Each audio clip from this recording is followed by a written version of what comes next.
Kita mulai GSM membahas tentang Tritunggal, dan ini adalah sesi yang kelima. Mari kita berdoa sebelum kita masuk dalam acara firman. Bapa di surga, kami bersyukur bahwa malam ini kami bisa bersama-sama berkumpul untuk belajar sebagian firman-Mu. Dan kami ingin melanjutkan pembahasan tentang doktrin Allah Tritunggal, dasar-dasar bukti-bukti dari Alkitab dan sebagainya. Tuhan, kami mohon supaya Engkau hadir di tempat ini. Dan kalau ada yang masih dalam perjalanan, kami berdoa untuk mereka supaya mereka secepatnya bisa sampai ke tempat ini dan ikut bersama kami dalam belajar firman-Mu.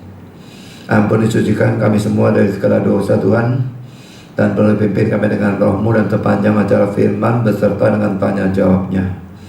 Dan tolong hamba-Mu menyampaikan, berikan kekuatan jasmani, pikiran, suara, berikan pengurapan, berikan kata-kata, berikan apapun yang dibutuhkan.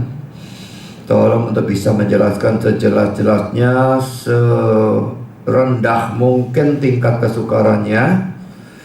Dan biarlah dengan berkat dari Tuhan, maka firman-Mu tidak keluar untuk kembali dengan sia-sia, tapi tertanam, tumbuh, berbuah dalam kehidupan kami untuk kemuliaan Tuhan. Tuhan, tolong kami semua dalam mendengar, berikan kami hati yang terbuka, berikan kesegaran, khususnya kalau ada yang lelah atau mengantuk. Berikan konsentrasi yang baik dari awal sampai akhir, dan berikan terang supaya kami bisa mengerti. Dan setelah kami mengerti, berikan kami ketundukan, biarlah itu bisa memperkuat iman kami pada doktrin yang benar berkenaan dengan Tritunggal ini, dan bahkan membuat kami bisa menyampaikannya kepada orang-orang lain yang menuntut bukti-bukti dari Alkitab bahwa Tritunggal memang merupakan ajaran dari Alkitab. Tuhan, kami menitipkan acara tanya jawab nanti dalam tangan Tuhan. Pimpin jemaat dalam bertanya, dan juga hamba-Mu dalam menjawab, dan berkati sehingga acara tanya jawab itu bisa menambahkan apapun yang masih kurang, meluruskan yang salah mengerti, memperjelas apa yang kabur dan sebagainya. Tuhan, kami juga sadar setan pasti bekerja. Tolong kuatkan semua kami menghadapi godaan setelahnya di dalam bentuk apapun. Dan kami juga titipkan listrik dan semua peralatan yang kami pakai, bahkan cuaca, Engkau kuasai dan arahkan supaya tidak ada gangguan apapun terhadap seluruh kelas GSM sampai semuanya selesai. Terima kasih Bapa, dalam nama Yesus kami berdoa. Amin.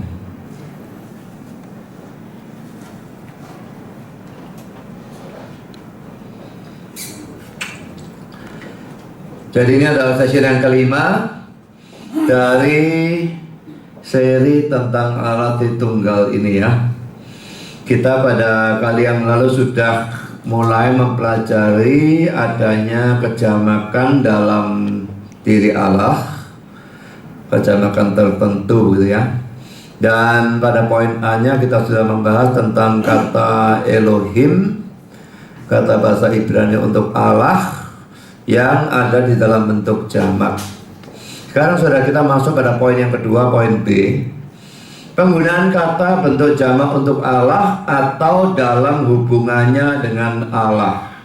Jadi ini banyak kata-kata seperti itu ya. Biarpun memang pada umumnya sudah saya katakan, kata yang digunakan itu bentuk tunggal pada umumnya.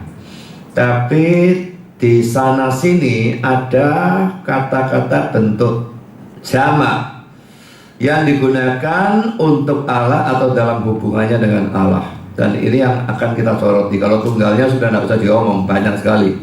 Tapi yang kita ingin soroti adalah jamaknya yang merupakan semacam perkecualian gitu ya. Yang pertama saudara, kata ganti orang bentuk jamak. Contohnya kata kita menunjuk pada Allah ya. Allahnya bicara dan mengatakan kita. Itu ada dalam Kejadian 1:26, Kejadian 3:22, Kejadian 11 ayat 7. Sedikitnya dalam 3 ayat ini. Saya tidak tahu apakah dalam ayat-ayat yang lain ada lagi atau tidak, tapi yang jelas 3 ayat ini, dan ini sudah cukup tuh ya. Saya akan bacakan dalam Kejadian 1 ayat 26. Berfirmanlah Allah, baiklah kita menjadikan manusia menurut gambar dan rupa kita, supaya mereka berkuasa atas ikan-ikan di laut dan burung-burung di udara, dan atas ternak dan atas seluruh bumi dan atas segala binatang melata yang merayap di bumi. Jadi 2 kali kata kita ya, baiklah kita atau marilah kita menjadikan gitu. Saya kayak saling mengajar gitu ya. Lalu menurut gambar dan rupa kita ya. Nah, lalu Kejadian 3:22 berfirman Tuhan Allah, sesungguhnya manusia itu telah menjadi seperti salah satu dari kita, tahu tentang yang baik dan yang jahat. Maka sekarang jangan sampai ia mengulurkan tangannya dengan mengambil pula dari buah pohon kehidupan itu dan memakannya sehingga ia hidup untuk selama-lamanya. Lalu Kejadian 11 ayat 7, ini peristiwa Menara Babel itu ya. Baiklah kita turun dan mengacau balaukan di sana bahasa mereka, sehingga mereka tidak mengerti lagi bahasa masing-masing. So, sekalipun ada 3, tapi yang saya tekankan pembahasannya adalah Kejadian 1 ayat 26-nya, yang 2 yang lain ya tidak usah terlalu dibahas semuanya, jadi kepanjangan ya. Nah, saya sudah katakan Allah biasanya kalau membahasakan diri sendiri mengatakan aku. Mayoritas mengatakan aku. Tapi 3 ayat ini dia mengatakan kita. Dan ini menunjukkan menurut saya adanya kejamakan tertentu di dalam diri Allah. Kalau tidak, mengapa mengatakan kita? Tapi pada waktu saya mengatakan seperti itu, ada 2 macam bantahan terhadap argumentasi atau kesimpulan saya itu. Poin A, ada yang mengatakan bahwa pada waktu Allah menggunakan kata kita dalam Kejadian 1 ayat 26, maka pada saat itu dia berbicara kepada para malaikat. Jadi itu tidak menunjukkan adanya kejamakan dalam diri Allah. Tapi sudah menurut saya kata kita dalam Kejadian 1:26 tidak mungkin diartikan seperti itu. Karena ini alasannya sekarang ya, saya bantah balik gitu ya. Pertama, tidak mungkin Allah itu berunding dengan ciptaannya. Malaikat kan ciptaannya ya. Baiklah kita menjadikan kayak berunding sama malaikat. Kok tidak masuk akal sudah ya. Rasanya kayak minta nasihat dari malaikat. Kalau malaikatnya tidak setuju, tidak bagus buat manusia lah. Karena apa galau salah. Ya apa ceritanya? Saya tidak percaya Allah berunding dengan ciptaannya. Tidak peduli malaikat itu sehebat apapun, dia tidak ada apa-apanya dibandingkan Allah. Lalu Allah berunding dengan seseorang yang tidak ada apa-apanya. Itu nonsens ya. Allah juga tidak mungkin minta nasihat dari ciptaannya, karena kalau demikian maka akan bertentangan dengan ayat di bawah ini ya. Mari kita lihat 2 teks ini. Yesaya 40 ayat 13 dan 14. Siapa yang dapat mengatur roh Tuhan atau memberi petunjuk kepadanya sebagai penasihat? Kepada siapa Tuhan meminta nasihat untuk mendapat pengertian? Dan siapa yang mengajar Tuhan untuk menjalankan keadilan? Atau siapa mengajar dia pengetahuan dan memberi dia petunjuk supaya ia bertindak dengan pengertian? So, sederetan pertanyaan dalam teks ini saudara, semua jelas jawabnya tidak ada. Ya, biarpun tidak ditulis tapi jelas sekali terlihat itu tidak ada. Tidak ada siapapun mengatur, memberikan petunjuk, memberikan nasihat, sama sekali tidak ada. Lalu teks selanjutnya Roma 11 ayat 34. Sebab siapakah yang mengetahui pikiran Tuhan? Atau siapakah yang pernah menjadi penasehatnya? Lagi-lagi jawaban pertanyaan kedua yang saya tekankan ya, jelas jawabannya tidak ada. Nah, seandainya dia memang ngomong sama malaikat, baiklah kita menjadikan manusia, maka dia kayak berunding, dia kayaknya minta petunjuk, minta nasihat gitu, setidaknya minta input gitu dari malaikat gitu ya. Dan itu rasanya akan bertentangan 2 teks ini. Poin yang kedua sudah jawaban saya. Kalau kata kita menunjuk pada Allah dan malaikat, maka itu berarti 2 hal ini merupakan konsekuensinya ya.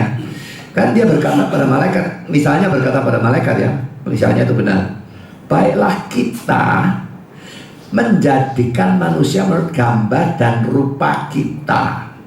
Kitanya Allah dan malaikat ya. Maka berarti Allah itu pencipta, poin A ya, atau creator, dan malaikat karena dia diajak, baiklah kita menjadikan. Berarti malaikatnya rekan pencipta ya, atau kalau mau bahasa Inggris co-creator. Seperti pilot ada co-pilot ya, creator ada co-creator gitu ya. Ini rekan pencipta. Apakah malaikat bisa mencipta? Nonsense saudara ya. Tidak ada makhluk apapun siapapun di luar Allah yang bisa mencipta. Ya, saya katakan ini mencipta sesuatu yang real ya. Kalau sesuatu yang abstrak, sudah saya jelaskan tempoh hari, menciptakan lagu, menciptakan syair ya bisa. Tapi sesuatu yang betul-betul real itu tidak mungkin. Dan manusia jelas sesuatu yang real. Mana bisa Allah mengajak malaikat untuk mencipta? Malaikat tidak bisa mencipta kok. Kedua, poin B-nya, berarti manusia dicipta menurut gambar dan rupa malaikat juga. Baiklah kita menjadikan manusia menurut gambar dan rupa kita. Seluruh Alkitab mengatakan manusia itu gambar dan rupa Allah. Tidak pernah ada satu ayat pun eksplisit atau implisit mengatakan kita itu gambar dan rupa malaikat.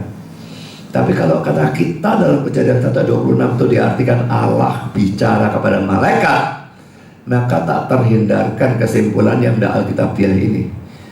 Manusia dicipta menurut gambar dan rupa malaikat. Jadi saudara, kedua kesimpulan ini itu jelas-jelas tidak Alkitabiah. Jadi kalau kata kita menunjuk pada Allah dan malaikat, itu pasti akan menimbulkan dua kesimpulan yang tidak Alkitabiah ini. Jadi ini bantahan saya. Sekarang poin B saudara. Sekarang ada keberatan lain saudara terhadap kata kita menunjuk pada kejamakan dalam diri Allah. Ini poin B ya. Ada yang mengatakan bahwa bentuk jamak ini, kata kita itu hanya merupakan majestic plural. Ini bahasa Inggrisnya. Plural bentuk jamak. Majestic itu bersifat atau menunjukkan keagungan. Jadi majestic plural itu bentuk jamak yang bersifat atau menunjukkan keagungan. Nah saudara, ini banyak dianut oleh orang-orang yang unitarian dan sebagainya. Tetapi bahkan orang-orang Kristen, bukan yang liberal dan sebagainya, bahkan yang Injili pun ada yang percaya ya, bahwa kata kita itu menunjukkan majestic plural, bentuk jamak yang bersifat atau menunjukkan keagungan. Jadi itu bukan menunjukkan adanya semacam kejamakan di dalam diri Allah, tidak. Saya akan berikan komentar dari Kyle Anderson berkenaan dengan Kejadian 1:26. Ini bukan kepercayaan dia ya, tapi dia mengatakan adanya kepercayaan seperti itu. Saya akan berikan komentarnya dia. Bentuk jamak kita dianggap oleh bapak-bapak gereja dan ahli-ahli teologi yang mula-mula hampir dengan suara bulat sebagai suatu petunjuk tentang Tritunggal. Jadi kalau bapak gereja awal, ahli teologi awal, hampir semua ya mengatakan itu petunjuk tentang Tritunggal, berarti menunjukkan kejamakan. Tapi dia lalu lanjutkan, penafsir-penafsir modern sebaliknya menganggapnya atau sebagai bentuk jamak dari keagungan, atau sebagai suatu ucapan oleh Allah kepada dirinya sendiri, di mana subjeknya identik dengan objeknya. Yang bagian akhirnya tidak saya bahas ya, tapi yang saya bahas ini adalah yang warna biru ini ya. Penafsir modern menganggap itu, kata kita itu sebagai bentuk jamak dari keagungan. Saya tekankan lagi ya, ini berarti bukan pandangan dari kalian. Dia cuma mengatakan penafsir modern.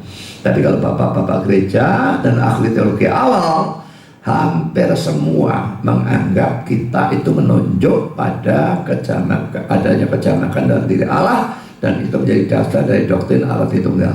Sekarang komentator yang kedua yang saya akan berikan bernama Bob Utley berkenaan dengan Kejadian 1:26, dia berkata demikian.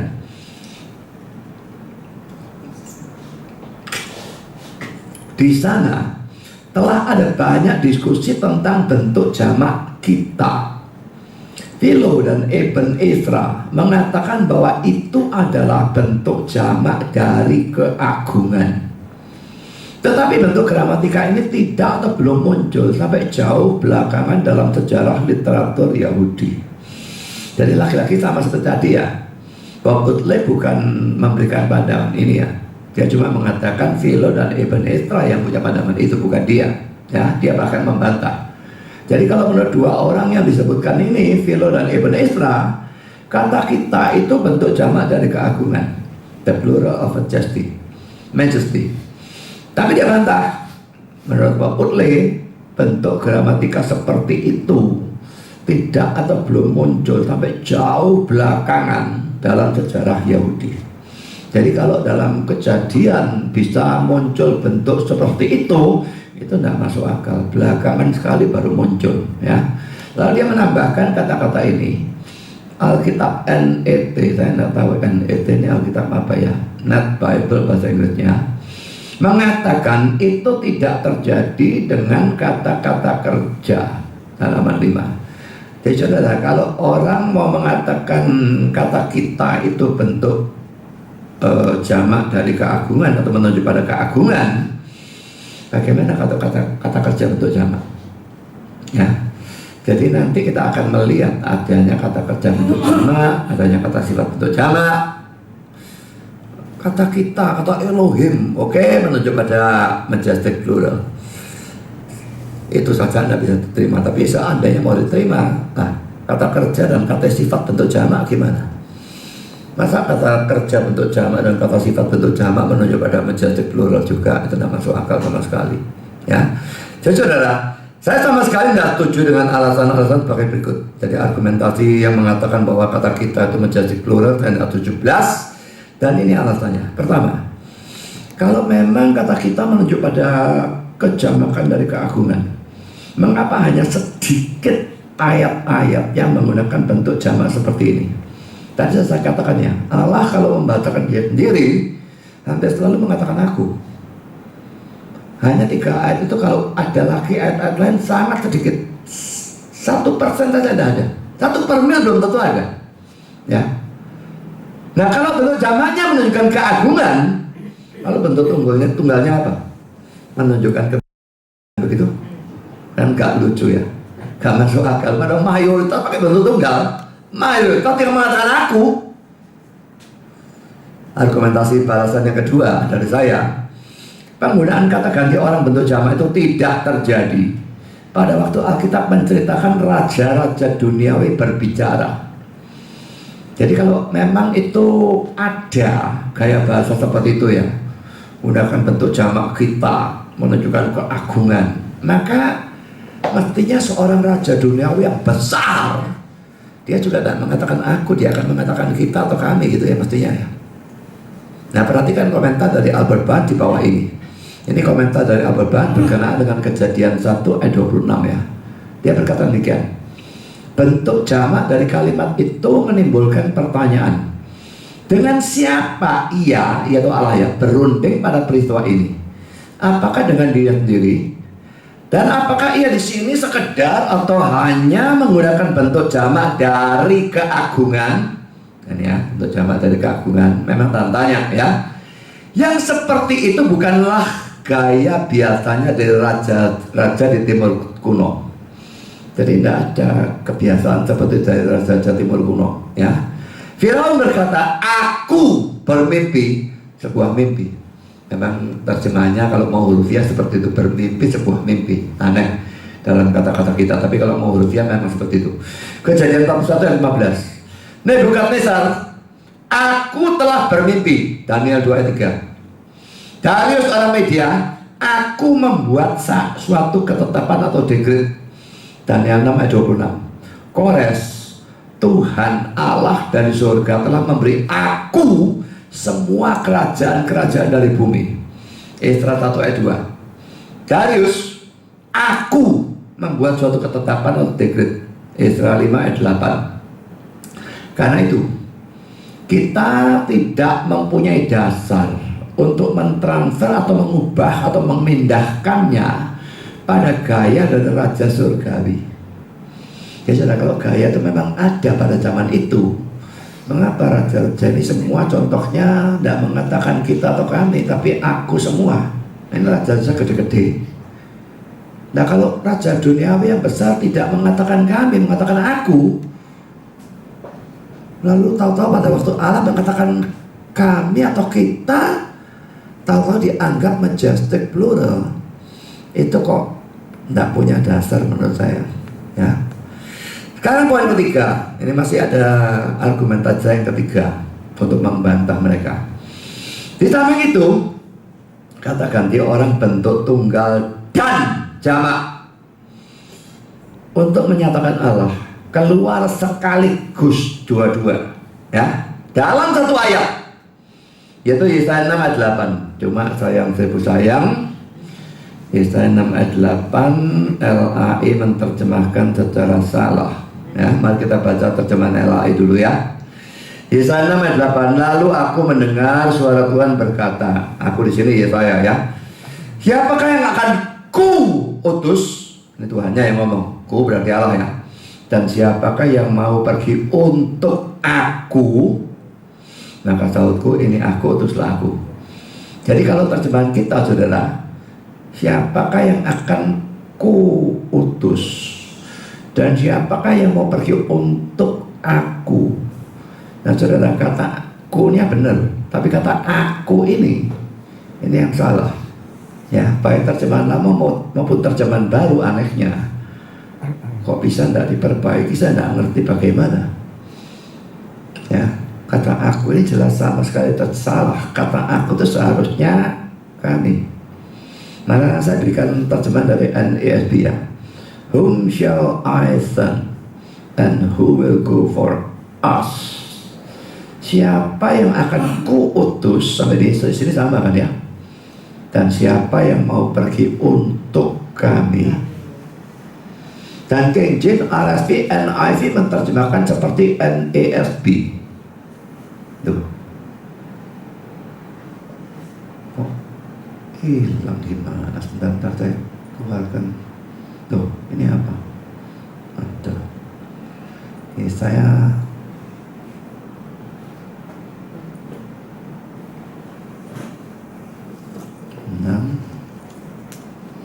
ayat 8 ya. Perhatikan ya, ini terjemahan King James. Who will go for us ya, ini ya. RSV, who will go for us ya. NIV, who will go for us. NASB, who will go for us. Terjemahan yang lain lagi, ASB, who will go for us. New King James, who will go for us. Kalau saya mau memberikan puluhan terjemahan yang lain, bisa saudara. Setahu saya tidak ada satupun terjemahan bahasa Inggris yang tahu-tahu menerjemahkan secara berbeda. Ini gimana sih kok? Jadi semua terjemahan Inggris, kata yang kedua ini diterjemahkan us atau kami. Kata yang pertama sama, ya. Dalam satu ayat saudara, Tuhan bicara satu kalimat. Siapa yang akan ku utus? Untuk enggak, ku, ya, I send. Tapi lanjutannya, who will go for us? Siapa yang mau pergi untuk kami? Bentuk jamak. Baik, ada satu ayat, satu kalimat, satu omongan. Bentuk tunggal atau bentuk jamak. Bahwa terjemahan Alkitab bahasa Inggris ini yang benar bisa dicek di Bible Works ya. Dalam bahasa Ibrani digunakan kata Ibrani lanu yang artinya memang for us atau untuk kami. Jadi saudara, mau ditafsirkan bagaimana ayat ini? Kalau waktu digunakan us atau kami, itu menunjukkan keagungan Allah, majestic plural gitu ya. Lalu dalam satu kalimat itu dia menggunakan ku atau I, itu menunjukkan ketidakagungan bagaimana? Satu kalimat saudara, ya, satu omongan saudara. Nah, masuk akal ya. Jadi ini argumentasi saya yang ketiga untuk membantah mereka. Argumentasi saya yang keempat, kalau kata ganti orang bentuk jamak menunjukkan keagungan Allah, apakah kata kerja bentuk jamak dan kata sifat bentuk jamak juga demikian? Ini yang tidak masuk akal, tadi sudah disinggung oleh penafsir satu itu ya, Pak Udle atau siapa itu ya. Jadi kata ganti orang ya dipaksa-paksakan masih mungkin lah. Tapi kata kerja bentuk jamak atau sifat bentuk jamak itu tidak ada kemungkinan saudara. Ya. Nah, tentang penggunaan kata kerja bentuk jamak dan kata sifat bentuk jamak untuk Allah, nanti kita akan lihat pada poin berikutnya di bawah ya. Kadang cuma saya sebutkan gini, nanti saya akan tunjukkan. Jadi saudara, kembali pada Kejadian 1 ayat 26, saya berikan beberapa komentar dari penafsir ya. Calvin mengatakan demikian, Tentang semua ini tentang Kejadian 1:26 ya. Karena itu orang-orang Kristen secara benar berpendapat atau menegaskan dari kesaksian ini, dari Kejadian 1:26 itu ya, bahwa di sana ada suatu kejamakan dari pribadi-pribadi dalam diri Allah. Kalau tidak jamak pribadinya, tidak mungkin mengatakan kami atau kita ya. Materi, marilah kita membuat manusia. Ketiga pribadi dari Tritunggal, Bapa, Anak, dan Roh Kudus berkonsultasi tentangnya, tentang membuat manusia itu, dan setuju atau sependapat dalam hal itu.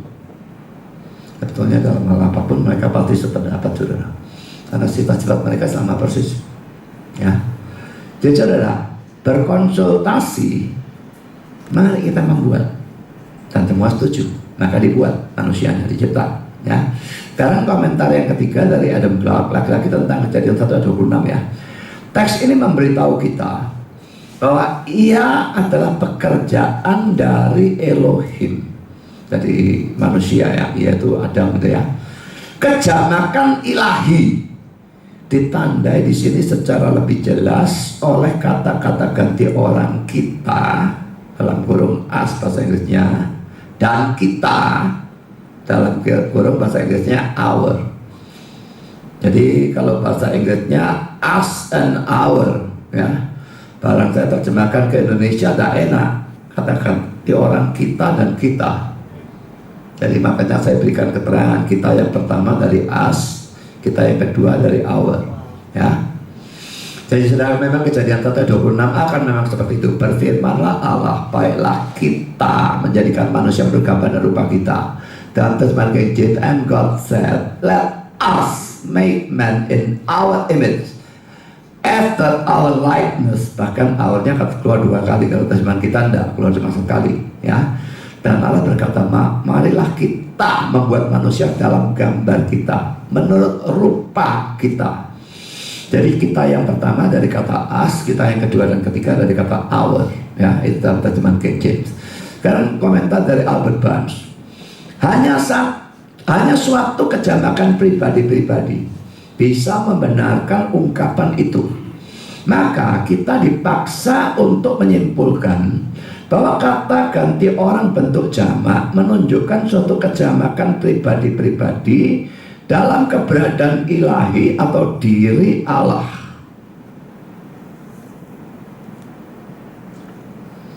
Di mana Bible-nya di sini? Saya bingung saya.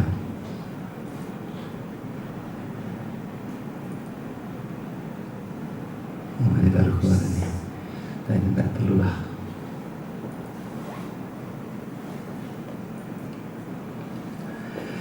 Sekarang sudah kita masuk dalam poin kedua. Jadi kata ganti orang bentuk jamak. Sekarang nomor 2, kata kerja bentuk jamak. Lagi-lagi sudah saya katakan sama seperti tadi ya. Pada umumnya kalau satu kata kerja digunakan untuk Allah, Allah subjeknya katakanlah ya, lalu ada kata kerja. Nah kata kerja digunakan bentuk tunggal. Misalnya dalam Kejadian 1 ayat 1, Bereshit bara Elohim, in the beginning God created. Nah kata yang terjemahkan created, bara dalam bahasa Yunani, dalam bahasa Ibrani, itu adalah kata kerja bentuk tunggal. Mayoritas hampir semua kalau Allah itu subjeknya, maka predikatnya, kata kerjanya itu mesti kata kerja bentuk tunggal. Tapi saudara, laki-laki seperti tadi ada beberapa perkecualian. Untuk Allah tahu-tahu digunakan kata kerja bentuk jamak. Sedikit cuma, tapi ada. Dan tidak cuma satu. Sedikit memang, tapi lebih dari satu. Mari kita lihat ya. Ini contohnya sekarang. Pertama poin A contohnya, Kejadian 20 ayat yang ke-13. Ketika Allah menyuruh aku mengembara keluar dari rumah ayahku, berkatalah aku kepada istriku, tunjukkanlah kasihmu kepadaku, yakni katakanlah tentang aku di tiap-tiap tempat di mana kita tiba, ia saudaraku. Jadi saudara, ketika Allah menyuruh aku mengembara, seluruh kata-kata itu ya, dalam Ibrani-nya cuma satu kata ya, menyuruh aku mengembara. Nah dalam bahasa Ibrani-nya itu adalah suatu kata kerja bentuk jamak. Ini mata saya tidak kelihatan kalau bentuk jamak hit u, ya, hit u bacanya. Ini kata kerja bentuk jamak. Sekarang untuk membuktikan, mari kita lihat Kejadian 20 ayat yang ke-13.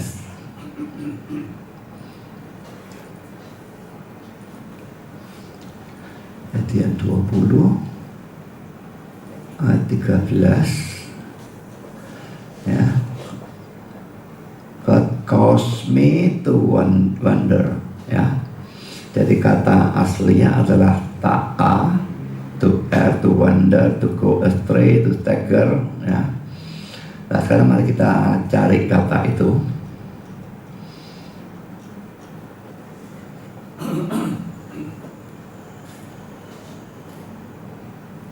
Ini ya, ini katanya. Jadi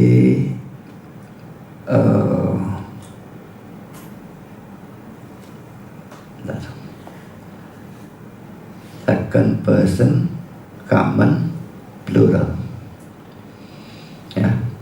Saya tidak peduli third person, third person common plural. Saya tidak tekankan pluralnya tok, itu tok yang sudah perlu ngerti, ya. Ini verb itu kata kerja.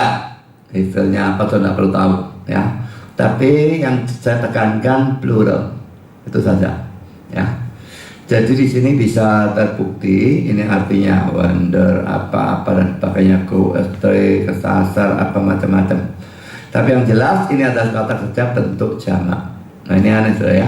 Kenapa? Oh, subjeknya kan Allah. Kenapa kok tahu-tahu pakai kata kerja bentuk jamak? Biasanya tidak begitu, ya. Sekarang mari kita lihat contoh kedua. Kejadian 35 ayat yang ke-7. Didirikannya lah mezbah di situ dan dinamainya tempat itu El Betel, karena Allah telah menyatakan diri kepadanya di situ ketika ia lari terhadap kakaknya. Nah saudara, kata telah menyatakan itu kata kerjanya, ya. Ini subjeknya Allah kan, ya. Lalu predikatnya atau kata kerjanya telah menyatakan, ya. Nah kata telah menyatakan ini di dalam bahasa Ibraninya ini saya tidak kelihatan kalau tidak digedekan.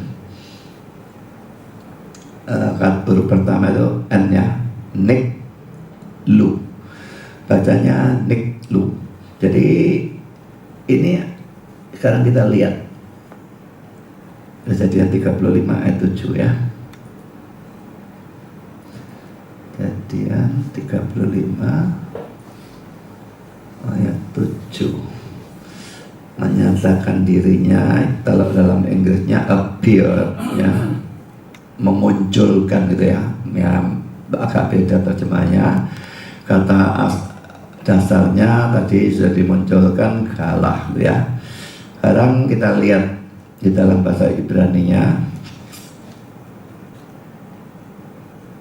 Ini, ya, ini katanya laki-laki sudah, ya. Ini perhatikan di sini kata kerja verb third person common plural, laki-laki. Saya tidak peduli yang lain nifal apa-apa, nggak usah digubris. Yang sudah perlu gubris hanya bentuk jamak plural, ya. Jadi ini kata kerja verb di sini lalu plural, ya. Jadi ini bisa dibuktikan dengan melihat dari Bible Works bahwa ini memang kata kerja bentuk jamak. Sekarang contoh yang ketiga, 2 Samuel 7 ayat 23. Dan bangsa manakah di bumi seperti umatnya Israel yang Allahnya pergi membebaskannya menjadi umatnya untuk mendapat nama baginya dengan melakukan perbuatan-perbuatan yang besar dan dahsyat bagi mereka, dan dengan menghalau bangsa-bangsa dan para Allah mereka dari depan umatnya. Saudara, kata pergi di dalam bahasa Ibraninya ini huruf V, halku. Jadi kita lihat, ya. Apa tadi? 2 Samuel 7 23, ya. 2 Samuel 7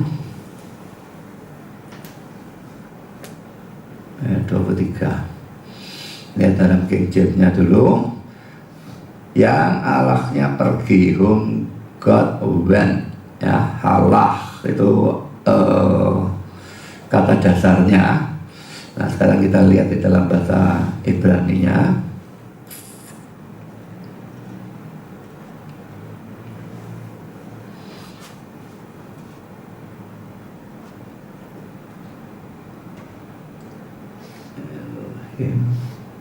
Ini ya, ini katanya. Jadi ini kata yang dipakai di sini sudah saya tunjukkan laki-laki ya. Verb, kalau verb third person, common, plural, laki-laki plural. Jadi ini kata kerja bentuk jamak lagi ya. Jadi cuma itu saja yang perlu dilihat, kata kerja bentuk jamak. Kan saudara, pulpit komentari memberikan komentar tentang ayat ini, 2 Samuel 7 ayat yang ke-23 ini ya. Dia mengatakan demikian. Adalah hal yang luar biasa atau patut diperhatikan bahwa di tempat ini kata untuk Allah, Elohim, diikuti oleh suatu kata kerja bentuk jamak.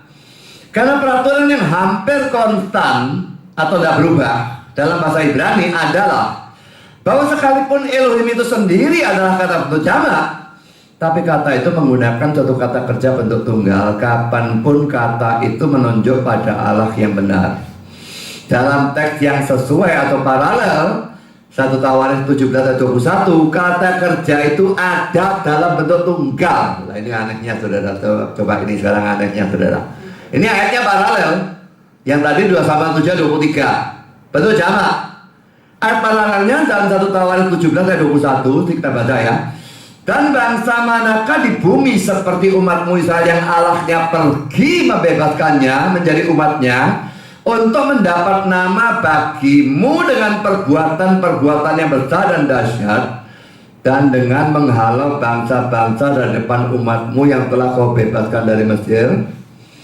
Saudara, kata pergi dalam ayat ini memang dalam bahasa Ibrani-nya adalah halah, lain seperti tadi kan ya, memang merupakan kata kerja bentuk tunggal.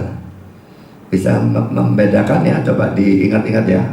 Ini huruf H, ini lamed, ini kaf ya, tapi bentuknya ini kalau T kecil ini menunjukkan huruf hidup, bacanya A panjang. Kalau garis di bawah kecil ini patah, ini A pendek ya, ini huruf kaf ya. Nah, ini bentuk tunggal, kata kerja bentuk tunggal. Yang tadi gimana modelnya? Ini modelnya yang tadi. Sama apa enggak? E-nya sama, ini bawahnya T, tapi ini sudah lain, sudah bawahnya ini sudah beda, ini beda, ini ada huruf lagi tambahan, aleku, ya, sama sekali beda. Nah, pada dasarnya sama, cuma ini kata kerjanya dalam bentuk jamak, yang tadi di dalam bentuk tunggal, ya. Jadi kenapa saudara? Dua ayat yang paralel. Subjeknya sama-sama Allah, kata kerjanya sama pergi. Yang ini menggunakan kata pergi bentuk jamak, yang ini menggunakan kata pergi bentuk tunggal. Alkitab saudara ini ya. Saudara tidak merasa ada keanehan. Ini bentuk jamak, ini bentuk tunggal. Ya. Sekarang mari kita lihat ayat yang keempat. Poin D ya. Mazmur 58 ayat yang ke-12. Dan orang akan berkata, sesungguhnya ada pahala bagi orang benar. Sesungguhnya ada Allah yang memberi keadilan di bumi. Nah, kata-kata memberi keadilan dalam bahasa Ibrani-nya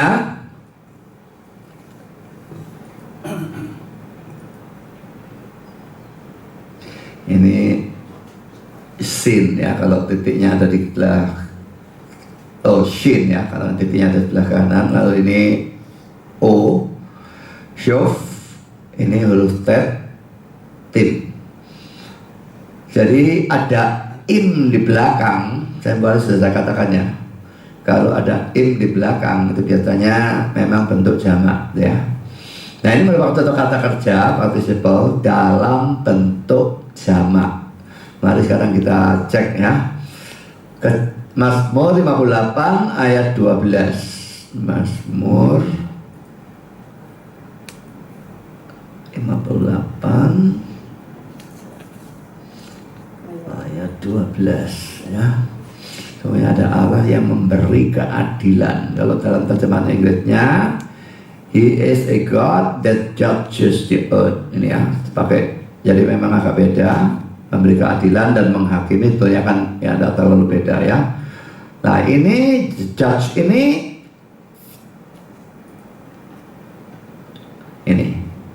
siapa? Itu to judge, govern dan sebagainya. Nah sekarang kita lihat kata Ibraninya. Ini ya, kata Ibraninya. Lagi-lagi perhatikan ya. Ini verb, kata kerja, participle, plural. Yang lain tidak perlu dipedulikan. Pokoknya bentuk jamak, ya. Kata kerja bentuk jamak. Nah, jadi kembali ke sini lagi gerak.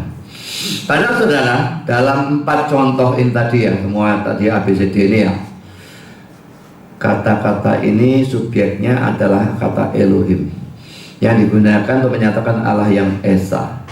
Seandainya Elohimnya digunakan untuk menyatakan dewa-dewa memang bentuk jamak, kata kerja bentuk jamak, itu tidak aneh. Tapi ini Elohimnya menyatakan Allah yang Esa, tapi tetap kata kerja yang digunakan 4 contoh ini ada dalam bentuk jamak ya. Jadi poin pertama tadi adalah kata ganti orang bentuk jamak. Poin kedua adalah kata kerja bentuk jamak. Sekarang poin ketiga, kata-kata bentuk jamak yang lain yang digunakan juga untuk Allah atau dalam hubungan dengan Allah. Sekarang saudara, contoh pertama adalah Pengkhotbah 12 ayat 1. Saya kira dulu sudah pernah saya berikan ini ya. Pengkhotbah 12 ayat 1 ini, ingatlah akan penciptamu pada masa mudamu, sebelum tiba hari-hari yang malam dan mendekat tahun-tahun yang kau katakan tak ada kesenangan bagiku di dalamnya.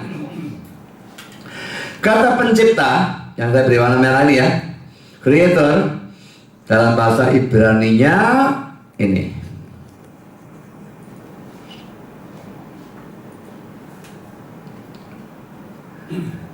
jadi boreka ya. Boreka itu merupakan suatu kata kerja participle di dalam bentuk jamak, sehingga seharusnya terjemahannya adalah creators, pencipta. Tapi aneh, tidak ada, setahu saya Alkitab bahasa Inggris yang menerjemahkan dalam bentuk jamak. Saya tidak ngerti kenapa.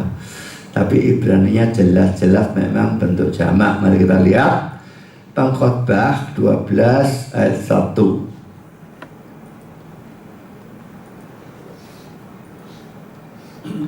Ya, creator, bara, kata dasarnya bara. Memang kata creator ini ya, di dalam terjemahan kita kan kata benda ya, pencipta ya. Inggris juga creator, kata benda. Tapi sebetulnya di dalam bahasa Ibraninya nanti kita bisa lihat itu bukan kata benda di dalam bahasa Ibraninya ya.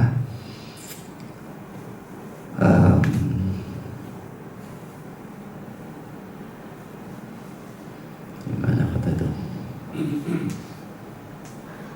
Ini ya, ini kata itu. Boreka tadi.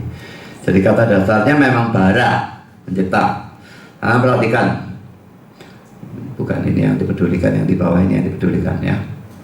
Jadi ini kata bara, verb, perhatikan. Ini kata kerja sebetulnya ya.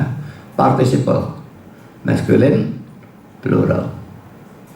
Jadi sebetulnya memang kata kerja cuma participle. Participle itu kalau dalam bahasa Inggris kata kerja plus ing ya, preaching, walking, going dan sebagainya. Tapi tetap ini bentuk jamak ya. Kenapa ini bisa kata kerja diterjemahkan ke kata benda saya tidak terlalu tahu. Tapi pokoknya dalam bahasa Ibrani sebetulnya bukan kata benda. Tapi bagaimanapun itu ada di dalam bentuk jamak. Jadi kalau mau genah sebetulnya ya creators. Tapi coba cek ya, tidak ada setahu saya bahasa Inggris ya, New King James creator ya, ESV creator lagi, NASB creator, NIV creator sini ya, lalu RSV creator lagi, King James creator lagi, semua menerjemahkan dalam bentuk tunggal. Tapi saya sudah memperhatikan di dalam bahasa Ibraninya itu ada di dalam bentuk jamak. Ya. Sekarang contoh kedua, Mazmur 149 atas ayat 2. Biarlah Israel bersukacita atas yang menjadikannya. Yang saya tekankan yang menjadikannya itu ya. Kata atas saya sambung karena dalam Ibraninya itu katut jadi satu kata gitu ya. Biarlah Bani Sion bersorak-sorak atas raja mereka. Saudara, kata-kata atas yang menjadikannya ini dalam bahasa Ibraninya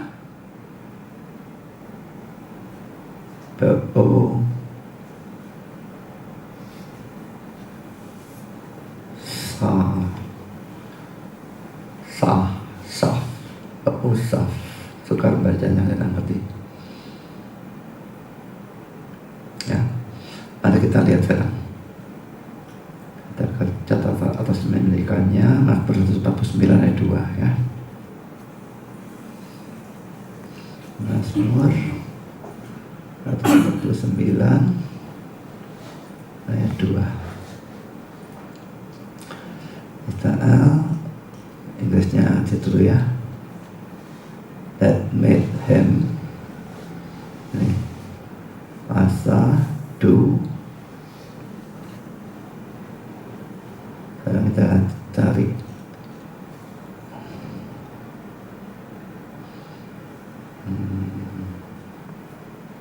ini ya.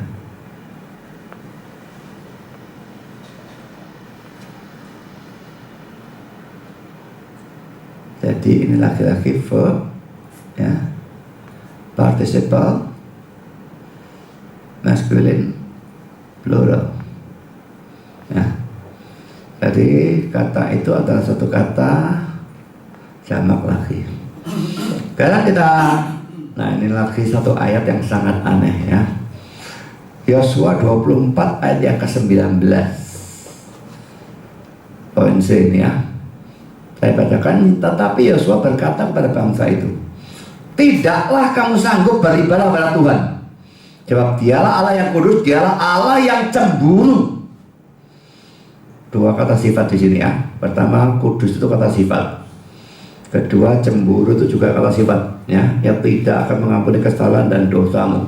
Saya hanya soroti dua kata sifat ini, kudus dan cemburu ya.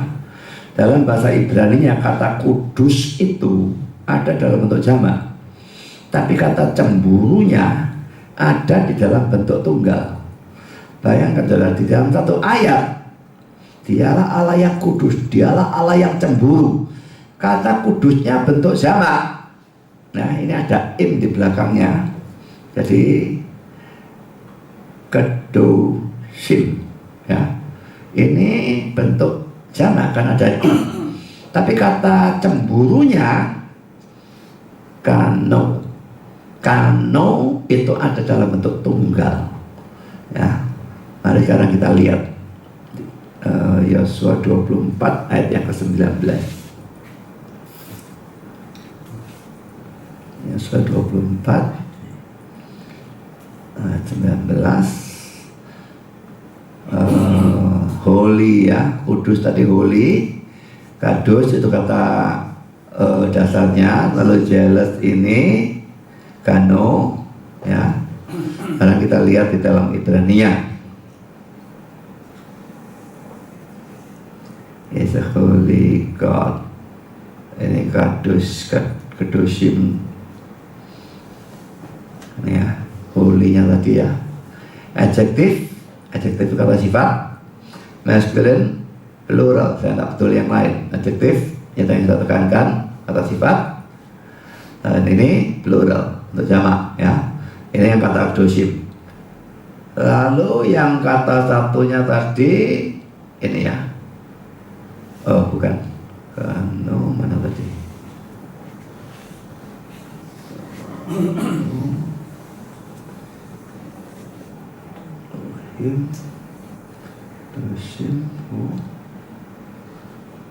Ini mestinya.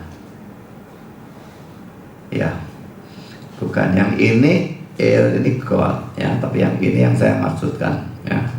Jadi ini katanya. Adjektif, kata sifat, maskulin, laki-laki, singular, tunggal. Saya perlu pedulinya hanya adjektifnya, kata sifatnya, dan tunggalnya.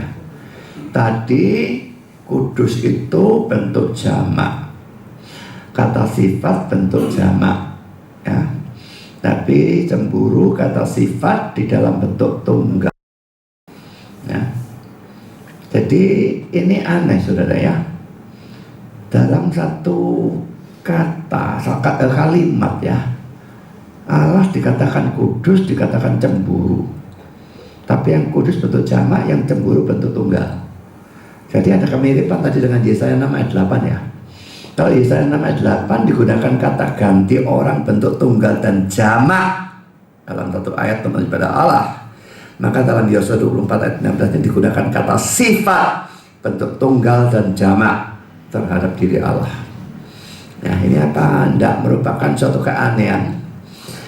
Kalau Allah itu tunggal mutlak saudara, semua keanehan ini kata kerja bentuk jamak, kata sifat bentuk jamak, lalu satu ayat bisa tunggal dan jamak barengan dan sebagainya, itu tidak ada kemungkinan keluar. Sama sekali tidak masuk akal bahwa bisa ada bentuk jamak lalu satu ayat bisa tunggal dan jamak barengan. Itu keanehan, tidak masuk akal ya. Kalau Tritunggal itu tidak benar, kalau memang benar bahwa Allah Tritunggal mutlak, semua keanehan tidak akan muncul saudara ya. Sekarang saya lanjutkan saudara argumentasi selanjutnya. Poin C, sekarang mungkin lebih gampang. Beberapa ayat dalam kitab suci kayaknya seakan-akan ya membedakan Allah yang satu dengan Allah yang lain. Seakan-akan ya, kata seakan-akan ini bisa ditekankan ya, seakan-akan ada lebih dari satu Allah. Saya kira di huruf besarkan saja supaya orang melihat kalau itu ditekankan ya. Mari kita lihat contohnya ya. Mazmur 45 ayat 7 dan 8, laki-laki sayang serbu sayang. Indonesia ini terjemahannya ngawur tol, bisa keluar kata kepunyaan dari mana saya tidak ngerti. Jadi terjemahan kita, Elai tahtamu kepunyaan Allah tetap untuk seterusnya dan selamanya, dan tongkat kerajaanmu adalah tongkat kebenaran.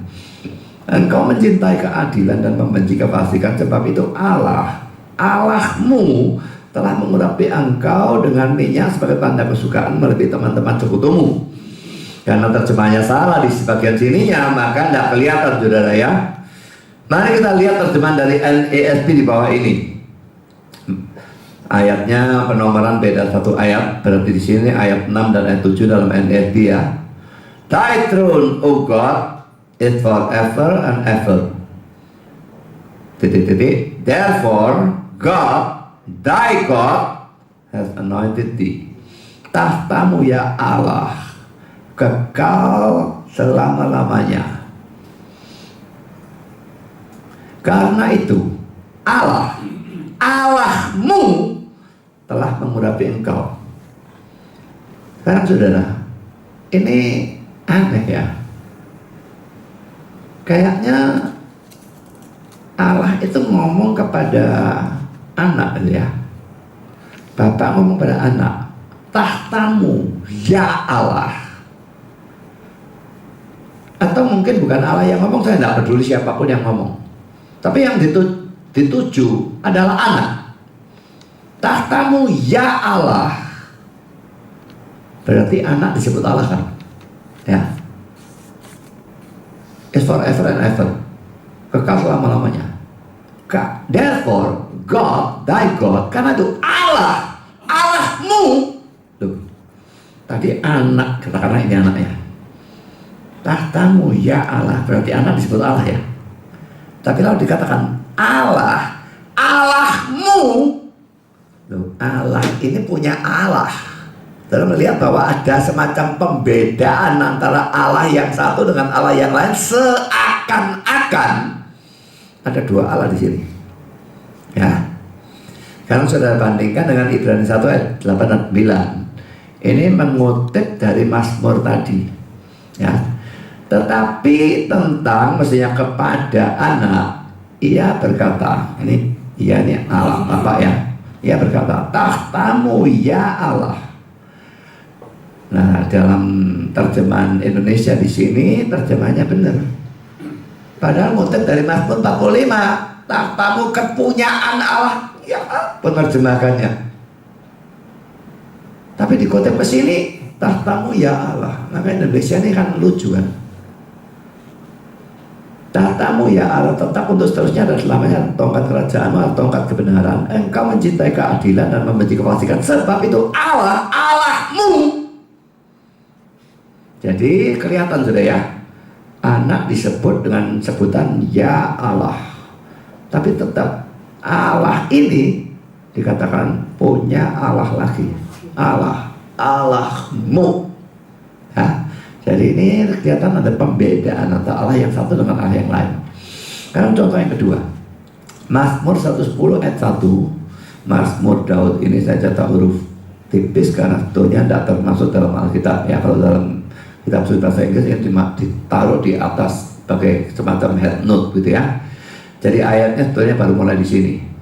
Demikianlah firman Tuhan, ini semua huruf besar ini sebetulnya Yahweh ya, kepada Tuanku, duduklah di sebelah kananku sampai kubuat musuh-musuhmu menjadi tumpuan kakimu. Juga untuk ayat ini perhatikan terjemahan NASB di bawah ini. Kalau terjemahan kita menerjemahkan Tuanku, bukan Tuhanku, tapi Tuanku ya. Nah, tapi terjemahan NASB, the Lord, semua huruf besar ya, Lordnya berarti Yahweh ya, says to my Lord. Tuhan huruf besar semua berkata pada Tuhanku. Sekarang bandingkan dengan Matius 22 ayat 44-45, ini mengutip Mazmur 110 tadi, dikutip di sini. Kita baca supaya sebetulnya yang saya tekankan 44 sampai 45, tapi supaya jelas konteksnya, saya ajak saudara baca mulai ayat 41 sampai 45. Ketika orang-orang Farisi sedang berkumpul, Yesus bertanya kepada mereka, katanya, apakah pendapatmu tentang Mesias? Anak siapakah dia? Ini Yesus yang nanya. Biasanya mereka yang nanya. Enggak, ini Yesus yang nanya. Ya memang mau mojokkan mereka gitu ya. Ini terang-terangan ngajak debat saudara ya. Cari gara-gara dalam tanda petik ya, ngajak debat gitu ya. Dia mau membuktikan keilahian dia. Kata mereka kepadanya, anak Daud. Jadi Mesias itu anak Daud gitu ya. Memang gelar Mesias itu anak Daud itu sering muncul ya. Sekarang ayat 43, katanya kepada mereka, jika demikian, kalau memang Mesias itu anak Daud, bagaimanakah Daud oleh pimpinan roh dapat menyebut dia tuannya? Terjemahan kita tuannya ya. Ketika ia berkata, nah ini mengutip dari Mazmur tadi ya, Tuhan telah berfirman kepada Tuanku, duduklah di belah kananku sampai musuh-musuhmu ku taruh di bawah kakimu. Sekarang ini Yesus tanya, jadi jika Daud menyebut dia tuannya, bagaimana mungkin ia anaknya pula? Mesias itu anak Daud. Kok disebut tuan? Nah disebut tuan kok bisa anaknya? Nah sekarang saya berikan catatan dalam Mazmur 121, Alfi menerjemahkan Lord, memang huruf kecil, Tuhan atau Tuhan atau Tuan. Tapi King James dan NLT menerjemahkan Lord dengan L huruf besar, Tuhan ya. Sedangkan dalam Matius 22 ayat 43, 44, 45 semua ya, King James, RSV, NIV dan NASB menerjemahkan Lord dengan L huruf besar atau Tuhan. Jelas bahwa terjemahannya benar adalah Lord huruf besar atau Tuhan. Kan dalam Matius 22 ayat 41 sampai 46 itu Jelas-jelas Yesus itu sedang berusaha untuk membuktikan keilahiannya kepada orang-orang Yahudi. Nah, bukan 46 ini ya, 45 ya. Jadi dia tanya pada mereka, Mesias itu siapa? Anak Daud. Nah, kalau dia kutip dari Mazmur 110 ayat 1 itu, kalau Mesias anak Daud, kok Daud sebut Mesias itu tuannya? Kalau tuannya atau Tuhannya, kok bisa anaknya? Bagaimana? Nah, sekarang seorang penulis buku bernama H.B. Liddon mengatakan kata-kata yang sangat indah ini ya. Anak dari Daud adalah Tuhan dari Daud. Daud menggambarkan keturunannya yang agung, Mesias, sebagai Tuhannya. Mazmur 110 ayat 1. Ia adalah keturunan dari Daud. Orang-orang Farisi mengetahui kebenaran itu, tetapi ia juga adalah Tuhan dari Daud. Bagaimana ia bisa adalah keduanya jika ia hanya manusia semata-mata? Hanya kepercayaan dari orang-orang Kristen yang bisa menjawab pertanyaan yang ditujukan oleh Tuhan kita kepada orang-orang Farisi. Anak dari Daud adalah Tuhan dari Daud karena ia adalah Allah. Tuhan dari Daud adalah anak dari Daud karena ia adalah Allah yang berinkarnasi atau menjadi manusia. Jadi kasarnya kalau dengan kalimat lain, sebagai manusia dia anak dari Daud, tapi sebagai Allah dia Tuhan dari Daud. Yesus Allah dan manusia dalam satu pribadi, saudara. Sebagai manusia dia anak Daud, sebagai Allah dia Tuhan dari Daud. Jadi saudara, kalau orang menolak doktrin ini, tidak bisa jawab, saudara. Pertanyaan Yesus itu mustahil dijawab. Ini anak Daud, kok disebut Tuhan dari Daud? Yang benar Tuhannya Daud apa anaknya Daud? Tidak bisa jawab, saudara, kecuali percaya nih. Yesus itu Allah dan manusia. Ditinjau dari sudut Allahnya, dia Tuhan dari Daud. Ditinjau dari sudut manusianya, dia anak Daud atau keturunan Daud. Ya, jadi orang Farisi tidak bisa jawab, tidak bisa ngomong apa-apa, saudara. Mereka mau jawab, maka mereka akan terpaksa mengakui keilahian Yesus, tapi mereka tidak mau mengakui itu. Dan saya ingin semua orang yang tidak percaya Yesus itu Allah, suruh mereka jawab pertanyaan Yesus sendiri ini yang jelas-jelas ingin membuktikan keilahiannya. Kalau Yesus bukan Allah, bagaimana anak Daud bisa juga adalah Tuhan dari Daud? Jawab siapapun yang tidak percaya Yesus itu Allah. Jawab pertanyaan ini. Orang-orang Farisi tidak bisa jawab, saudara. Dan saya percaya semua orang yang memang percaya Alkitab tapi tidak percaya Yesus Allah tidak akan bisa menjawab pertanyaan ini. Bagaimana anak Daud bisa juga adalah Tuhan dari Daud? Hanya kepercayaan Kristen yang bisa menjawab. Yesus itu Allah dan manusia. Sebagai manusia dia anak atau keturunan Daud. Sebagai Allah dia Tuhannya Daud. Itu berlaku juga kalau mau diterapkan Yesus dengan Maria, cocok juga, saudara. Yesus anaknya Maria, iya, sebagai manusia. Sebagai Allah dia Tuhannya Maria. Kalau Yesus ditinjau sebagai anak, dia harus menghormati mamanya Maria, memang harus menghormati. Tapi ditinjau sebagai Allah, Maria harus sujud kepada dia. Jadi bukan untuk Daud toh, Abraham juga berlaku, Maria juga berlaku, Adam ya berlaku. Semua nenek moyangnya berlaku semua. Ini anak dari kamu, keturunan. Tapi ini juga adalah Tuhanmu. Kan dia Allah dan manusia. Sebagai manusia, dia keturunanmu, anakmu. Sebagai Allah, dia Tuhanmu.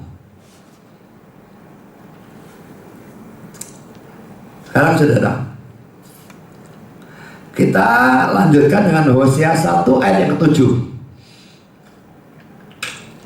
Jadi di sini tadi contoh kedua adalah Mazmur 110 ayat 1 ya.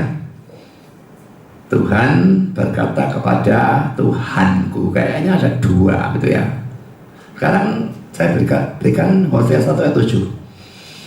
Tetapi aku di sini mencoba Allah ya, akan menyayangi kaum Yehuda dan menyelamatkan mereka demi Tuhan. Tuhan di sini urut semua berarti Yahweh, Allah mereka.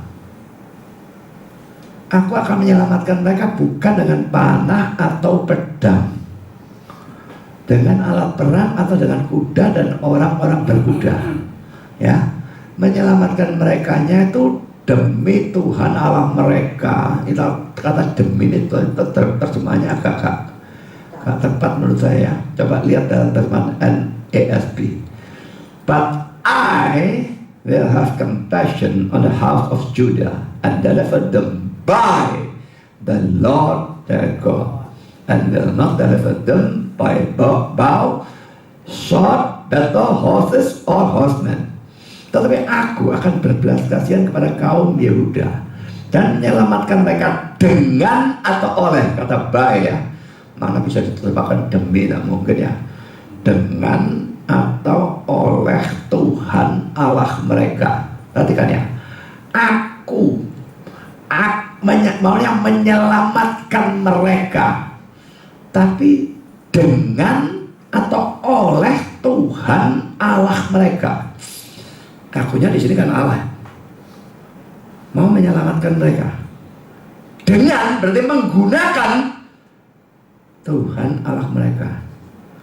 Nah, ini aku ini sudah Allah mau menyelamatkan mereka dengan Tuhan atau Allah mereka. Nah, ini kok kan dia dengan aku ini kan beda kayaknya, kan dibedakan. Itu sudah Allah, itu ada Allah lagi yang dipakai untuk menyelamatkan. Jadi di sini kelihatan pembedaan kelihatannya ya antara Allah yang satu dengan Allah yang lain. Seakan-akan ada dua Allah. Karena contoh yang keempat, saudara, Kejadian 19 ayat yang ke-24. Kemudian Tuhan, ini urutan semua berarti Yahweh ya, menurunkan hujan belerang dan api atas Sodom dan Gomora, berasal dari Tuhan lagi di sini, Yahweh ya, urutan semua dari langit. Mari kita lihat terjemahan dari King James. Then the Lord rained upon Sodom and upon Gomorrah brimstone and from the Lord out of heaven. Lalu atau maka Tuhan menghujani pada atau atas Sodom dan pada atas Gomorrah dari Tuhan dari surga. Nah sekarang saudara, kalau mau mengerti ayat ini mesti membaca ceritanya mulai dari Kejadian 18 ayat 1 dan seterusnya. Mari kita lihat ya, Kejadian 18 ayat 1 ini kan Kejadian 19 tadi ya. Kejadian 18 ayat 1. Kemudian ini Yahweh ya, Tuhan menampakkan diri kepada Abraham. Nah, ketika ia mengangkat mukanya, ia melihat 3 orang berdiri di depannya. Ya, jadi 3 orang itu, yang satu adalah Yahweh sendiri, yang 2 adalah malaikat. Dalam pasal 19, 2 malaikat itu pergi ke Sodom dan Gomora untuk mengeluarkan Lot dan keluarganya keluar dari tempat itu. Ya saudara, kalau kita melihat konteksnya mulai Kejadian 18 ayat 1, maka akan terlihat bahwa Yahweh itu turun dalam bentuk manusia menemui Abraham. Jadi Yahwehnya ada di bumi. Tapi sekarang di sini dalam Kejadian 16 ayat 24 ini, Yahweh itu yang tadi turun di bumi itu menurunkan hujan belerang dan api atas Sodom dan Gomora. Tapi hujan api belerangnya berasal dari Yahweh, dari surga, dari langit atau dari surga. Jadi saudara, ada 2 Yahweh kayaknya ya. Yahweh yang satu ini turun ngomong-ngomong sama Abraham dan sebagainya itu. Dan dia menurunkan hujan api dan belerang, berasalnya dari Yahweh, dari surga. Nah ini Yahwehnya ada satu yang di bumi, ada satu yang di surga kayaknya gitu ya. Kayaknya ada membedakan Yahweh yang satu dengan Yahweh yang lain. Ya, sekarang contoh yang lain lagi, kelima saudara ya. Amsal 8 berbicara tentang hikmat Allah. Saya bacakan mulai ayat 22 sampai dengan 31. Amsal 8. Tuhan telah menciptakan. Nah, ini menciptakan, ini terjemahnya salah. Seharusnya seperti King James dan NASB, possess itu memiliki.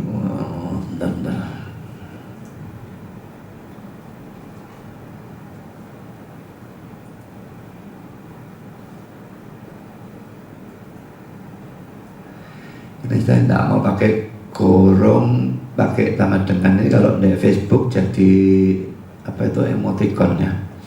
Jadi makanya kurungnya saya ganti dengan kurung kurawal supaya tidak menjadi seperti itu.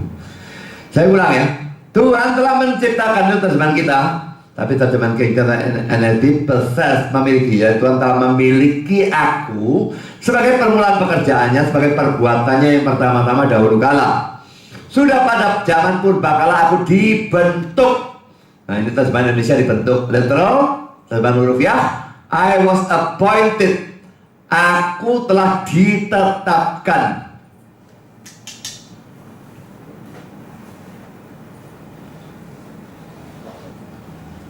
Pada mula pertama, sebelum bumi ada, sebelum air samudera raya ada, aku telah lahir. Sebelum ada sumber-sumber yang syarat dengan air, sebelum gunung-gunung tertanam, dan lebih dulu daripada bukit-bukit, aku telah lahir.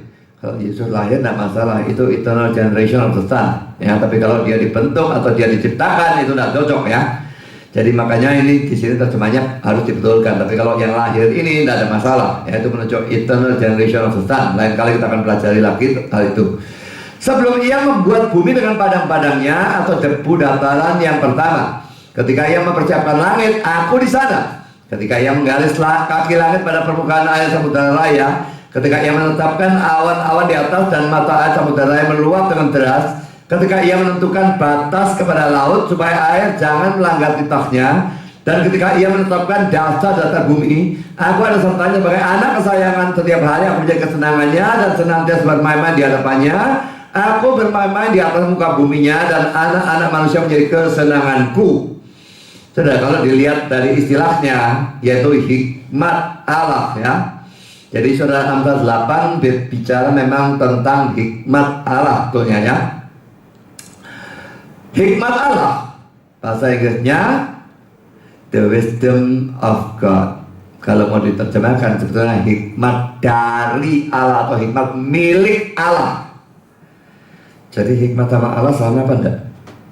Kalau dari istilah wisdom of God, hikmat dari Allah, hikmat milik Allah, hikmat dan Allahnya sama atau lain? Hah? Tak ngerti.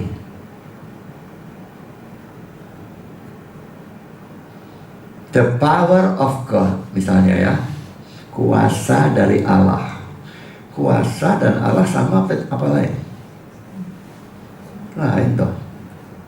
Ya, hikmat dari Allah, kepandaian dari budi itu ya. Kepandaian sama budi sama apa lain? Lain. Budi yang punya kepandaian itu, kepandaiannya bukan budi betulnya, tapi kepandaian itu miliknya budi gitu ya. Ya, jadi ini sama, hikmatnya miliknya Allah, tapi hikmat itu kan bukan Allah betulnya ya. Jadi hikmat Allah itu tidak sama dengan Allah. Tapi Amsal 8 itu lalu mempersonifikasikan, menggambarkan sebagai person, pribadi, hikmat Allah itu, dan menunjukkannya sebagai seorang pribadi yang bersifat kekal, yaitu Yesus. Dengan kata lain, hikmat Allah itu juga adalah Allah, karena Yesus kan adalah Allah. Bandingkan 1 Korintus 1 ayat 24b, Kristus adalah kekuatan Allah dan hikmat Allah. Jadi kalau Kristus adalah hikmat Allah, padahal Kristus adalah Allah, maka hikmat Allah itu adalah Allah. Padahal tadi kita lihat hikmat Allah itu bukan Allah, bukan Allah sendiri, hikmat milik Allah. Tapi itu adalah Allah. Loh, kayaknya ada dua Allah kan? Seakan-akan ada dua Allah. Nah, sekarang poin yang ke-6 sama, mirip sekali dengan poin yang kelima sebetulnya. Tadi wisdom of God, hikmat dari Allah. Nah sekarang yang nomor 6, penampilan dari malaikat Tuhan, the angel of the Lord. Ya, penampilan malaikat Tuhan ini banyak saudara. Ini ayat-ayatnya. Saya bisa baca sendiri. Kejadian 16, 22 sampai 13. Kejadian 22 ayat 11 dan 16. Kejadian 31 ayat 11, 13. Kejadian 48, 15, 16. Keluaran 3 ayat 2, 4, 5. Lalu Hakim-Hakim 13, 20 sampai 22. Sama seperti istilah hikmat Allah di atas, maka istilah malaikat Tuhan ini juga menunjukkan bahwa malaikat Tuhan, the angel of the Lord, tidak sama dengan Allah atau Tuhannya sendiri. Nah, ini malaikat Allah, kacung dari budi, itu misalnya ya, atau pegawai dari budi. Itu budi apa bukan? Bukan lah, lain toh ya, pegawainya budi. Ini malaikatnya Allah, malaikatnya Tuhan. Dia kan bukan Tuhan mestinya ya. Tapi sekalipun dalam bagian-bagian tertentu malaikat Tuhan itu disebut sebagai malaikat Tuhan, dalam bagian-bagian lain dia juga disebut sebagai Allah atau Tuhan Yahweh sendiri. Malak Yahweh itu istilah Ibrania. Angel of the Lord, Lordnya Yahweh ya. Tapi dalam bagian-bagian lain, malaikat itu kelihatan dia adalah Allah atau Yahweh sendiri. Mari kita lihat ya contohnya. Poin A, Kejadian 16 ayat 7 sampai 13. Lalu malaikat Tuhan ini keluar, ini istilahnya angel of the Lord ya, malak Yahweh, menjumpainya dekat suatu mata air di padang gurun, yakni dekat mata air di jalan ke Syur. Katanya, Hagar hamba Sarai, dari manakah datangmu dan kemanakah pergimu? Jawabnya, aku lari meninggalkan Sarai nyonyaku. Lalu kata malaikat Tuhan itu kepadanya, kembalilah kepada nyonyamu, biarkanlah engkau ditindak di bawah kekuasaannya. Lagi kata malaikat Tuhan itu kepadanya, aku akan membuat sangat banyak keturunanmu sehingga tidak dapat dihitung karena banyaknya. Ayat 11 ya. Selanjutnya kata malaikat Tuhan itu kepadanya, engkau mengandung dan akan melahirkan seorang anak laki-laki dan akan menamainya Immanuel. Sebab Tuhan telah mendengar tentang penindasan atasmu itu. Seorang laki-laki yang lakunya seperti keledai liar, demikianlah nanti anak itu. Tangannya akan melawan tiap-tiap orang dan tangan tiap-tiap orang akan melawan dia. Dan di tempat kediamannya ia akan menentang semua saudaranya. Kemudian Hagar menamakan, perhatikan, menamakan Tuhan atau Yahweh yang telah berfirman kepadanya itu. Loh, yang tadi ngomong kepada dia siapa? Malak Yahweh, malaikat Tuhan ya. Tapi kan dia mengatakan Yahweh yang telah berfirman kepadanya itu dengan sebutan engkaulah El Roi. Sebab katanya, bukankah di sini kulihat dia yang telah melihat aku? Jadi sudah ada dalam ayat 7, 9, 10, 11, semua yang saya garis bawah itu ya, disebut sebagai malaikat Tuhan. Tapi dalam ayat 13 disebut sebagai Tuhan atau Yahweh sendiri. Ya. Sekarang poin B. Contoh kedua tentang malak Yahweh atau malaikat Tuhan ini ya. Kejadian 22 ayat 16. Tetapi berserulah malaikat Tuhan dari langit kepadanya, Abraham, Abraham. Sautnya, ya Tuhan. Loh, disebut Tuhan saudara ya. Ini malaikat Tuhan yang berseru, tapi disebut Tuhan ya. Lalu ia berfirman, jangan bunuh anak itu.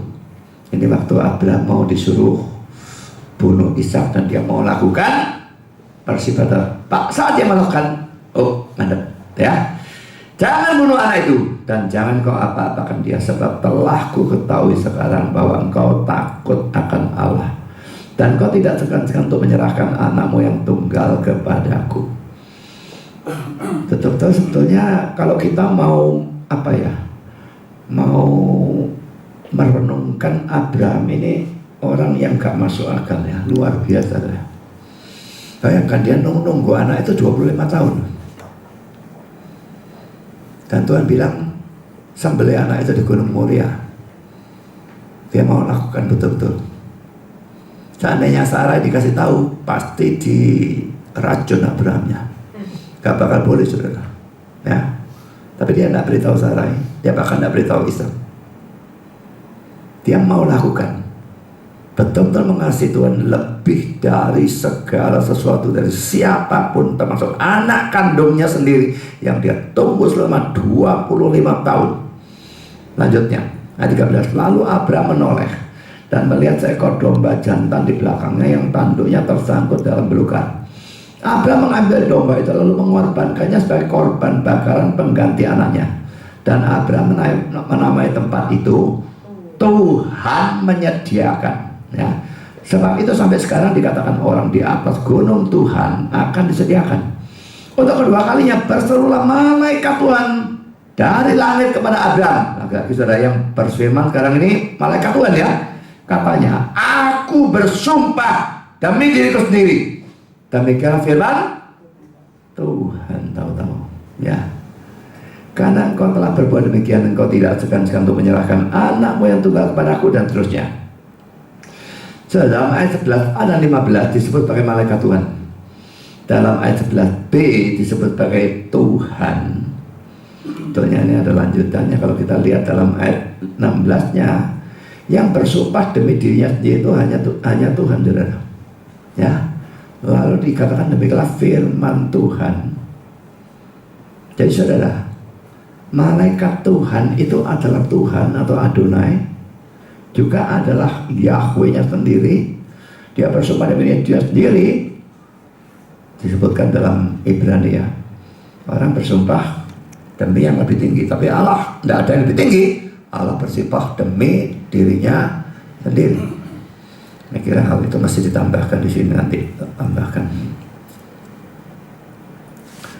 Jadi yang jelas dalam contoh kedua ini kelihatan lagi malaikat Tuhan itu adalah Tuhan atau Allah sendiri.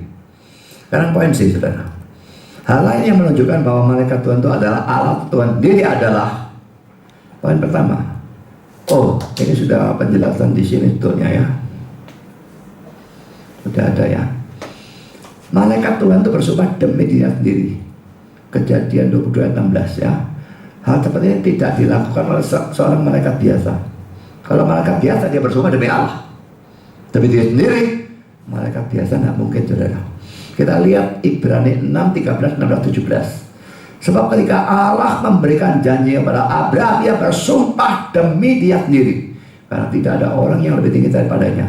Ayat 16, sebab manusia bersumpah demi orang lebih tinggi, dan supaya itu menjadi suatu pengokohan baginya yang mengakhiri segala bantahan. Karena itu, untuk lebih meyakinkan mereka yang berhak menerima janji itu akan kepastian putusannya, Allah telah mengikat dirinya dengan sumpah. Karena hanya Allah yang bersumpah demi dirinya sendiri, karena tidak ada yang lebih tinggi dari dia. Bandingkan dengan Keluaran 32:13. Ingatlah kepada Abraham, Ishak, dan Israel, hamba-hambamu itu, sebab kepada mereka engkau telah bersumpah demi dirimu sendiri, dengan berfirman kepada mereka, aku akan membuat keturunanmu sebanyak bintang di langit, dan seluruh negeri yang telah kujanjikan ini akan kuberikan kepada keturunanmu, supaya dimiliki untuk selama-lamanya. Yeremia 22 ayat 5. Tetapi jika kamu tidak mendengarkan perkataan-perkataan ini, maka aku sudah bersumpah demi diriku, demi firman Tuhan bahwa, dan sebagainya.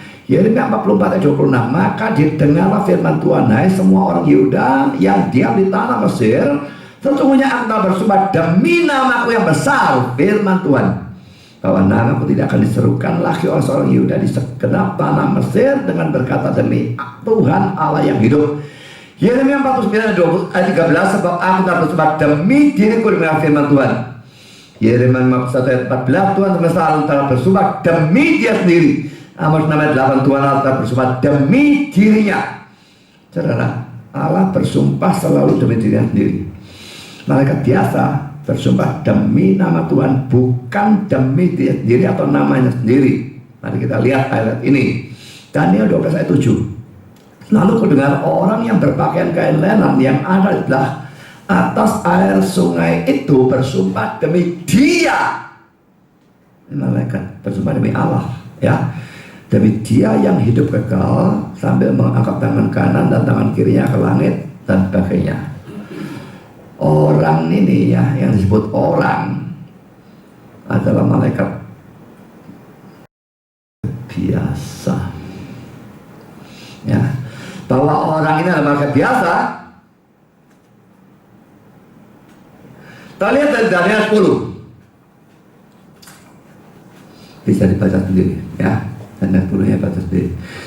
Lalu Wahyu 10, 5, dan malaikat yang kulihat berdiri atas laut dan di atas bumi mengangkat tangan kanannya ke langit, dan ia bersumpah demi Dia yang hidup sampai selama-lamanya.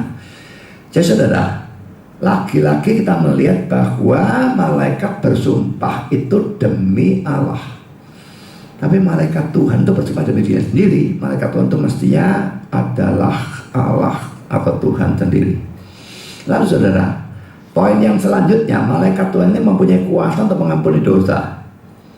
Mari kita lihat Keluaran 23, 20-23. Sesungguhnya aku mengutus seorang malaikat berjalan di depanmu untuk melindungi engkau di jalan dan untuk membawa engkau ke tempat yang telah kusediakan. Jagalah dirimu di hadapannya dan dengarkanlah perkataannya. Janganlah engkau mendurhaka kepadanya, sebab pelanggaranmu tidak akan diampuninya. Sebab namaku ada dalam dia. Tapi jika engkau sungguh-sungguh mendengarkan perkataannya dan melakukan segala yang kufirmankan, maka aku akan memusuhi musuhmu dan melawan-lawanmu. Sebab malaikatku akan berjalan di depanmu dan membawa engkau kepada orang Amori, Het, dan sebagainya. Ya, pelanggaranmu tidak akan diampuninya dan sebagainya. Nah, ini saya tekankan. Nah, ada dua hal yang perlu dipersoalkan di sini ya. Dari kata-kata namaku ada dalam dia, Adam Clark menganggap malaikat ini adalah malaikat perjanjian, yaitu Yesus Kristus sendiri. Semua ini menunjukkan malaikat Tuhan itu Allah sendiri, Yesus kan Allah ya. Lalu kedua, tentang kata-kata pelanggaranmu tidak akan diampuninya, Adam Clark memberikan komentar sebagai berikut. Ia tidak akan mengampuni pelanggaranmu. Ia bukan seperti seorang manusia dengan siapa engkau bisa berpikir atau menganggap bahwa engkau boleh menyepelekan.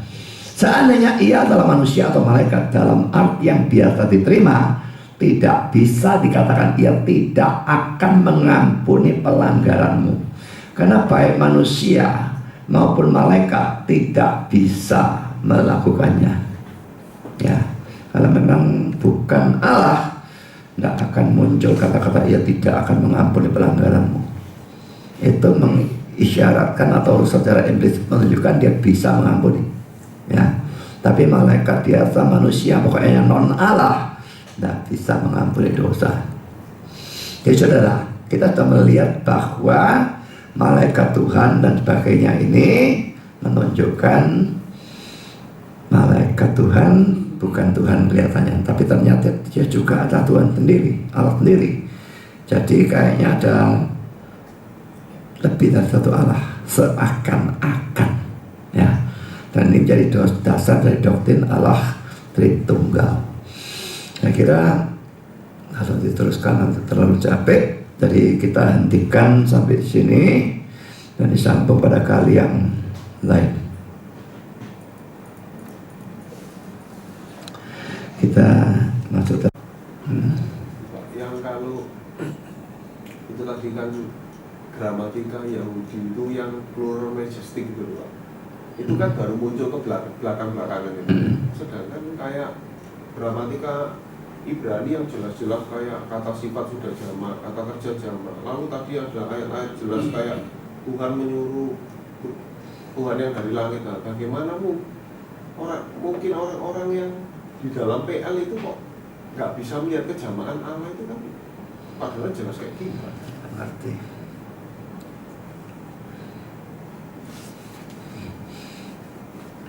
Mungkin mereka melihat tapi mereka karena enggak, bagi mereka dari dulu konsepnya itu satu ya. Ulangan 6 ayat 4 itu kayaknya menjadi kayak semacam pengakuan iman gitu bagi mereka ya. Allah itu satu, esa. Jadi enggak terpikir sama sekali, tapi begitu masuk perjanjian baru menjadi sangat jelas bahwa enggak seperti itu.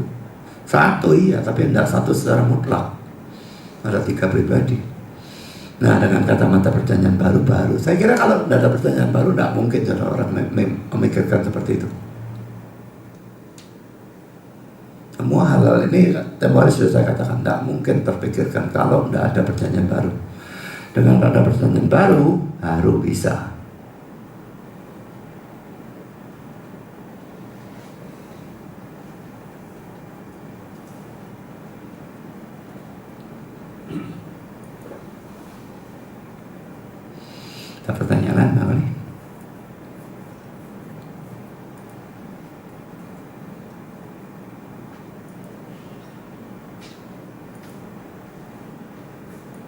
Ada.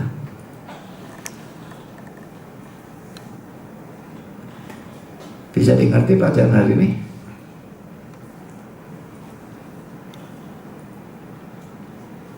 Gimana? Hanya tunggal jamak, tidak ada masalah.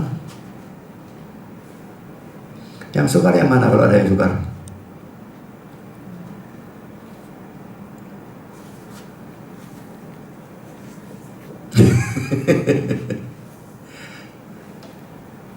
Mau ngomong ngerti gak wani, mau ngomong gak ngerti gak wani. Apa?